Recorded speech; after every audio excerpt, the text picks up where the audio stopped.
I'm Nicole Kirchner. I'm a nutrition and wellness coach based out of Woodstock, Ontario, and I am very honored and excited that my friend Deb Crow has asked me to be a part of her upcoming second annual Women's Self-Care Conference. It's being held this coming October the 19th at the Marconi Club in London. I will be there, and I'm going to be sharing my story and my journey of discovering what self-care really has meant for me and the impact that it's had on my life. Throughout my story, I'm going to be inviting you in to hear about such things as self-image,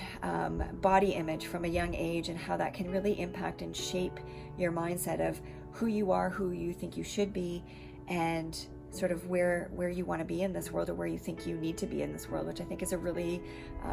big aspect of our lives as women, and we're seeing that especially as young girls as well. So how that has impacted my journey, and how being a people pleaser and a perfectionist, which I think are two traits that a lot of women tend to really identify with, how those had an impact on my life and really have robbed me of a lot of happiness, because I was constantly trying to please other people as opposed to looking at what was important to me and what made me happy and acting on that and trying to find more of that in my life.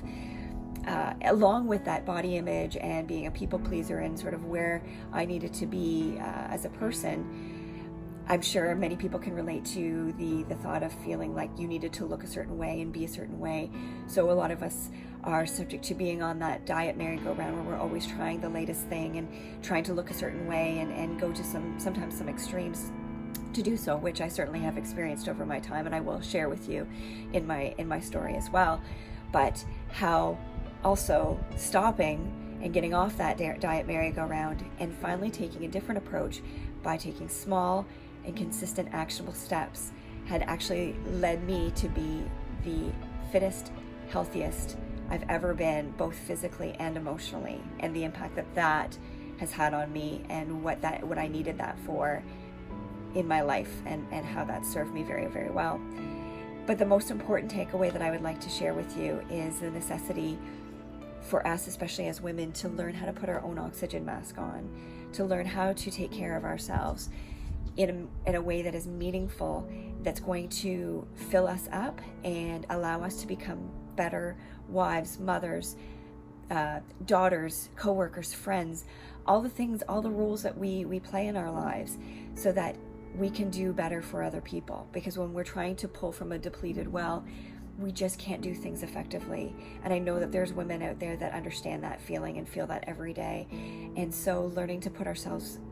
first, as selfish as that may seem, it isn't. And it really is something that's necessary so that we can thrive, not just survive in this world. So I hope that I will see you out on October the 19th, and we can chat some more and learn about just how important self-care is for all of us in this world.